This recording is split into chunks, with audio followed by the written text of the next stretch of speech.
और दोस्तों प्रॉब्लम की अंडरस्टैंडिंग लेते हैं। In a group of student 100 students know Hindi, 50 student know English and 25 know both. Each of the student knows either Hindi और English. How many students are there in the group. देखिए कैसे करेंगे, problem को समझते हैं। दो लैंग्वेज दी हुई हैं, हिंदी और इंग्लिश दी हुई है। कैसे करेंगे समझिए। यहां पर मैं ऊपर वाले सेक्शन, यहां पर देखिए मैं हिंदी को एच वर्ड से डिनोट करता हूं, इंग्लिश को ई वर्ड से डिनोट करता हूं। हिंदी की जगह एच लिख दिया, इंग्लिश की जगह ई लिख दिया। ठीक है, ये वो स्टूडेंट हैं जो हिंदी और इंग्लिश पढ़ते हैं। मान लेते हैं कुछ ऐसे स्टूडेंट हैं जो हिंदी नहीं पढ़ते, मान लेते हैं कुछ ऐसे स्टूडेंट हैं जो इंग्लिश नहीं पढ़ते। इनकी डेफिनेशन भी लिख दीजिए, नॉट इंग्लिश, जो इंग्लिश नहीं पढ़ते। यहां पर भी लिख दीजिए नॉट हिंदी, जो हिंदी नहीं पढ़ते। बट ये पूरा का पूरा जो सेक्शन है यहां पे आपका, ये हिंदी का है, ठीक है ना। और ये पूरा सेक्शन जो है, जो स्टूडेंट है वो इंग्लिश है, ठीक है ना। ये आपने इस तरह से एक मैट्रिक्स बना दी। अब आपको क्या करना है, यहां पर देखिए इस तरह से ना बार्स बना दीजिए। ठीक है जी, ये हमने यहां पर बार्स बना दिए। ठीक है, इस तरह से बार्स बना दीजिए। अब क्या करना, एक मैट्रिक्स फॉर्म बन गई। अब हमें यहां से वैल्यू जो इसने स्टेटमेंट में दी हुई थी उसको यहां पर लिखते चले जाएंगे। देखिए कितना इजी हो जाएगा प्रॉब्लम को सॉल्व करना। सबसे पहली वैल्यू क्या है, 100 स्टूडेंट नोज हिंदी। तो जो हिंदी वाले हैं वो 100 लोग हैं, मतलब हिंदी आपके 100 लोग, प्योर हिंदी वाले यहां आएंगे 100 लोग। ठीक है, 50 नोज इंग्लिश, इंग्लिश को जो प्योर इंग्लिश जानते हैं वो 50 यहां आएंगे, पक्की बात हो गई।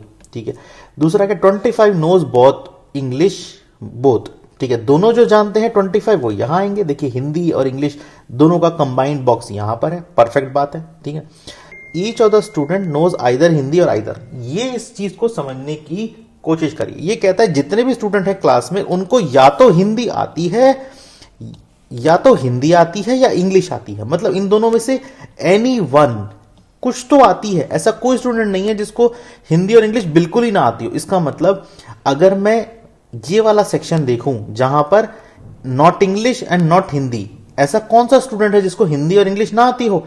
ऐसा कोई स्टूडेंट है ही नहीं, क्योंकि एक लिख रहा है आइदर, इन दोनों में से एक लैंग्वेज तो आती है। इसका मतलब जो नॉट हिंदी और नॉट इंग्लिश, मतलब ऐसा कोई स्टूडेंट नहीं है जिनको दोनों में से कोई भी लैंग्वेज ना आती हो। मतलब ये वाला सेक्शन आपका जीरो है। गौर से समझिए, फिर से समझाता हूं। ये सेक्शन आपका बिलोंग करता है जो कि हिंदी भी नहीं आती, इंग्लिश भी नहीं आती। क्या ऐसा स्टूडेंट क्लास में है? नहीं, ऐसा स्टूडेंट क्लास में है ही नहीं। या तो उसको हिंदी आएगी या इंग्लिश आएगी। ठीक है, क्योंकि ये आइदर शब्द से डिनोट होता है। आइदर मतलब इन दोनों में से कोई एक तो आएगी। अगर इन दोनों में से कोई एक आएगी तो इसका मतलब जब ये दोनों लैंग्वेज, तो इसका मतलब ऐसे कोई स्टूडेंट नहीं है जो इन दोनों लैंग्वेज में से किसी भी एक को ना जानता हूं। इसलिए यहां पर जीरो आ गया। एक बात आपको यहां निकालना क्या है, आपको यहां पर ये निकालना है total number of student in the group. कैसे निकालेंगे समझते हैं। देखिए ये वाला जो सेक्शन है ना, ये प्योर इंग्लिश का है। यहां पर टोटल दे दिए इंग्लिश के कितने हैं, और यहां पर क्या है, जो 50 में से 25 को माइनस कर दिया, मतलब 25 स्टूडेंट यहां पर वो हैं जो 25 स्टूडेंट यहां पर आ जाएंगे। ठीक है ना, क्योंकि ये टोटल में से ना आप माइनस करेंगे इस 25 को, आपको ये 25 मिल जाएगा। ठीक है, पक्की बात हो गई। अब यहां पर क्या है, ये वाला एक कॉलम देखिए, यहां पर क्या 25 ये है, 0 ये है, इसको ऐड कर देंगे तो हमें यार टोटल बन जाएगा। टोटल ये 25 आ गया। अब ये वाला जो रो है ना, इसको देखिए 100 प्लस 25 कर दीजिए, आपको कुछ नहीं करना। तो ये क्या आ जाएगा, 100 प्लस ऑफ 25, ये आएगा 125। सो अब हमारे पास आंसर भी आ गया। देखिए कितनी जल्दी आंसर आ गया।